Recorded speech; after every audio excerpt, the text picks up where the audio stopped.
Gruff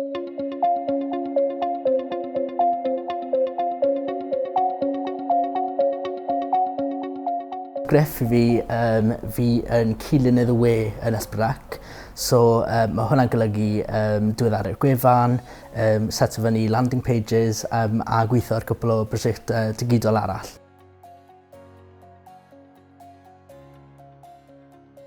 Mae loads yn ymlaen dyn ni, so mae rhannau cyfreithiol sy'n mynd trwy'r cytundebau gyda'r term busnes. Ar ochr fi, mae lot fwy i wneud gyda gweithio ar ymgyrchoedd penodol. So mae hwnna'n golygu set landing pages sy'n hyrwyddo rhaglenni, peth fel yna. Mae'n hollol dibynnu fel ble chi, mae llwyth yn ymlaen. Mae dyn ni tîmoedd cynnwys sy'n comisiynu pethau, tîmoedd cymdeithasol yn mynd mas i ffilmo lot o bethau. So mae lot yn ymlaen dyn ni a mae lot o fe'n ymwneud â'i gilydd, mae lot o fe'n yn hollol rhan fyd. So.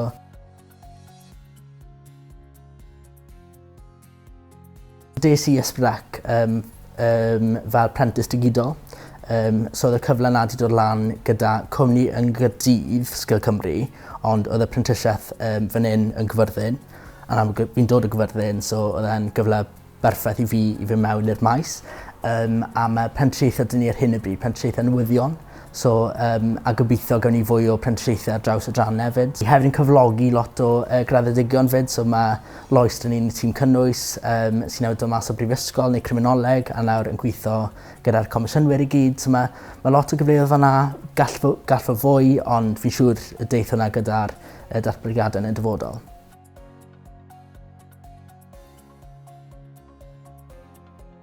Wel, des i S4C heb lot o'r sgiliau yma. O'n i'n lwcus gyda'r prentisiaeth, o'n i'n gallu dod mewn oedd y diddordeb dy fi, ond dim o reidrwydd y sgiliau. O'n i'n sgwennu pob hyn a hyn, o'n i'n ymwneud â cyfrwng cymdeithasol, o'n i'n wneud y gwefannau, ond dim i unrhyw fath o lefel broffesiynol.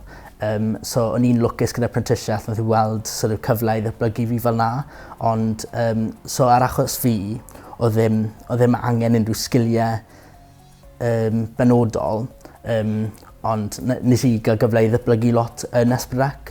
Ond o ran falle jyst cyffredinol, jyst o ran cyfathrebu, sgiliau sgwennu, ond mwy na lai, jyst y diddordeb sy'n bwysig fi'n credu.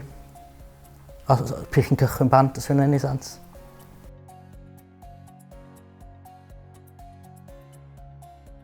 Wel, falle un o'r manteision i fi yw'r gallu i aros adre i safio lan arian. Mae'n fi eitha ddrud mas yna, so fi wedi bod yn lwcus i fyw adre gan fi'n gweithio yn Gyfyrddin. Mae'n wych i gael gyfleoedd fan hyn, so bydd ddim rhaid i bobl i fynd bant a chi'n cadw'r sgiliau, chi'n cadw'r arian fan hyn yn y gymuned. Really.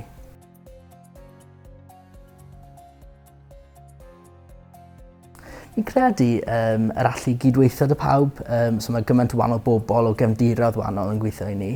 A jyst yr allu gallu gydweithio gyda'n gilydd, dysgu o'n gilydd, a fan'na ni'n creu, wel, fan'na ble mae'r creadigrwydd yn dod o, chmod. So mae gyfleoedd fan'na, a'n amlwg, mae S4C yn bwysig fyd yng nghyd-destun Cymru, a fi'n credu bod lot o bobl eisiau gweld S4C yn llwyddo, a fi'n credu na pam i ni gyd yn gweithio yma, os fi'n gwneud synwyr.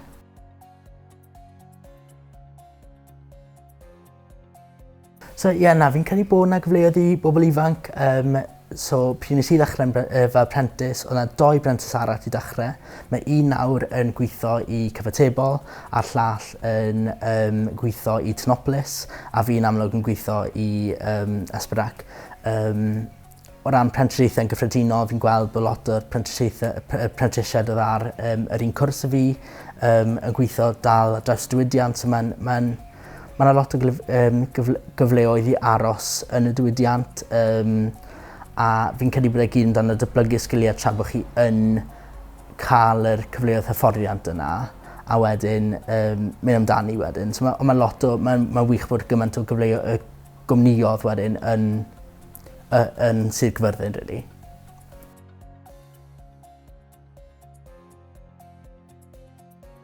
Byddwn ni'n gweud bod yna potentially ddatblygu gyrfa yn S4C. Mae sawl aelod o staff fel sawl aelod o staff da ni sydd wedi dechrau off yn rolau tebyg i beth i fi yn nawr, a maen nhw'n sort of arwain tîmodd.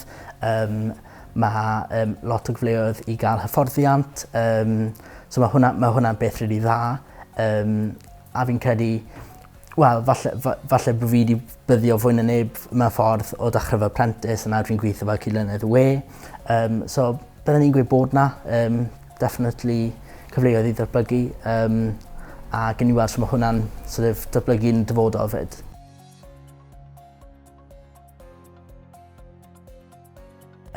So mae yna'r aspect na o ennill arian, hyfforddiant, cael profiad yn byd gwaith, a falle bod e'n rhoi rai bobl, dim o reidiodd pob tro, ond mae'n rhoi rai bobl cael ymlaen i bobl arall wedyn o ran os chi'n mynd syth mewn i'r gyrfa.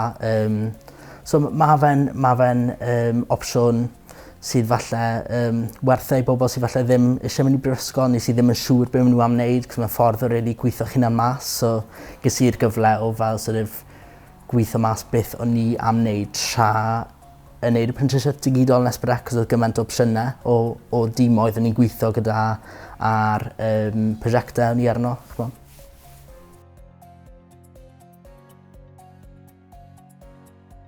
Y peth i fi wedi gweld fwy o gwerthfawr yw matcho sgiliau sydd gyda chi ar hyn o bryd gyda beth sydd yn y swydd ddisgrifiad. So falle bod chi ddim o reidrwydd gyda sgiliau i gyd, ond still i drio sort of gweld, fi'n gwneud hwn, maen gofyn am hwn, a i sort of un o'r ddoi.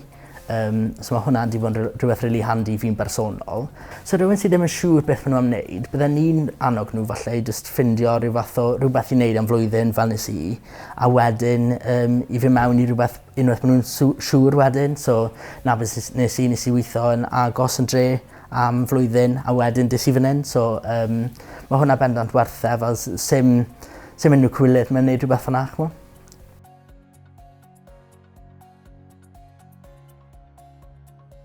Fel rhywun sydd ar dechrau fy ngyrfa, i falle bod fi'n gallu yngheithu dy bobl, ond fi'n cael ei jyst trio pethau mas.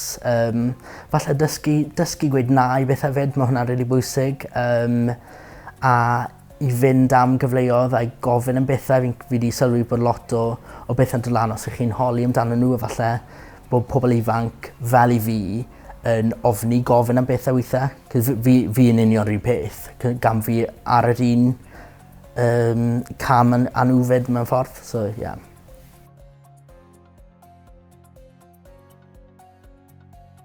Bendant, so mae sgiliau iaith Gymraeg yn hanfodol i fy swydd i'n S4C. Fi'n gweithio fel rhan o'r tîm cynnyrch, a mae ambell i aelod yn siarad Cymraeg dyn ni, ond ddim pob un, oherwydd bod sgiliau datblygu we yn bryn ar hyn o bryd. So mae hwnna yn bendant yn ddiwydiant byddwn ni'n annog pobl i edrych mewn i. A fi wedi gweld bod e'n handi iawn bod y Gymraeg dy fi. Fi'n cyfieithu lot o bethau i'r tîm wedyn. A yn amlwg, yng nghyd-destun S4C, mae'r Gymraeg yn hollol bwysig i be ni'n neud. So mae opsiynau i bobl sydd yn dymuno dysgu Cymraeg ar gael, i bobl sy'n naill ai'n hollol newydd i'r iaith, neu bobl sydd falle eisiau sgiliau gramadegol. Mae cyrsiau mae S4C yn cynnig wedyn.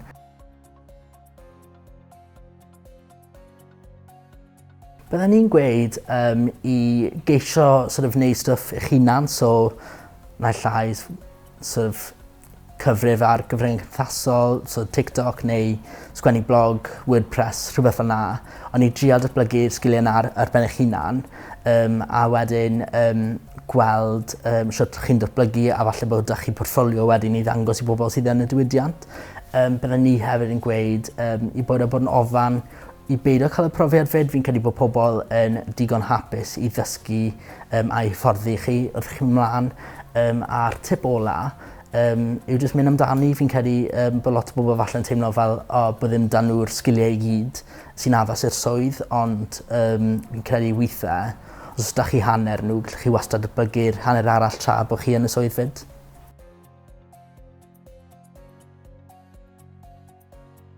So o ran ymgeisio i swydd yn S4C, mae hafan swyddi dyn ni, a mae'r swyddi gyd sy'n dod lan dyn ni'n cael eu hysbysebu fyna.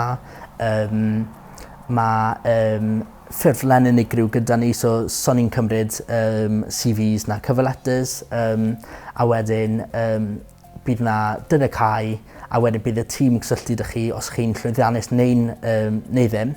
A wedyn fi'n credu ta mond un cyfweliad bydd wedyn, a bydd yr unigolyn wedyn ffindo mas bod nhw swydd sydd o'r wythnos ar ôl ni. So dyna'r broses o gael swydd arferol. Oedd broses i fi bach yn wahanol. So oedd hwnna trwyddo Sgil Cymru. So rhaid i fi mynd i wneud rhyw fath o cyfweliad grŵp yn Gaerdydd. Ond mae hwnna yn unigryw i brentisiaethau wedyn.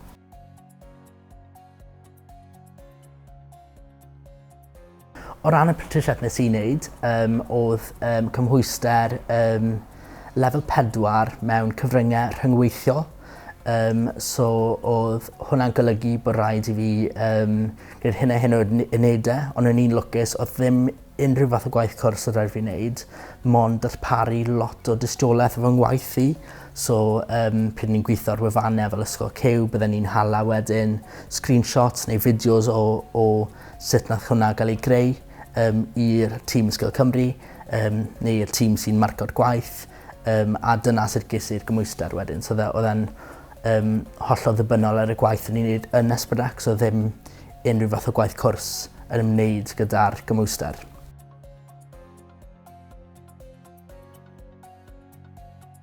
Mae yna bendant heriau yn y diwydiant.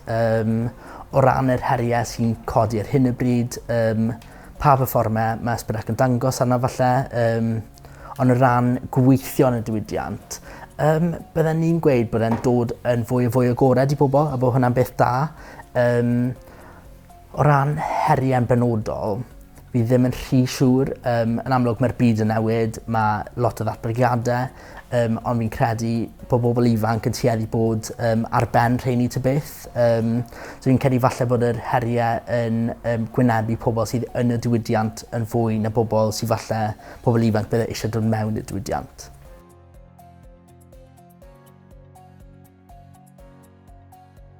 O ran darpariaeth dwyieithog ni, so mae e-byst allanol ni'n gorfod bod yn ddwyieithog.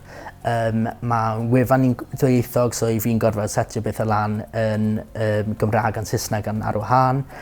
So mae lot o'n cyfarthrebu ni'n cael ei wneud yn ddwyieithog, sy'n beth dda o ran falle dod y dysgwyr mewn, dod y pobl sy'n ddi-Gymraeg i ymwneud gyda S4C, a o ran y sector yn gyffredinol, mae lot fawr o bobl di-Gymraeg yn gweithio yn y sector, a so byddech chi'n gweld bod yna lot o gyfathrebu'n cael ei wneud yn ddwyieithog, sy'n beth da, a fi'n credu bod e'n beth da'r Gymraeg fyd, mae'n dod ar Gymraeg i bobl sy'n falle bydd mond y derbyn cyfathrebu'n Saesneg falle fel arfer.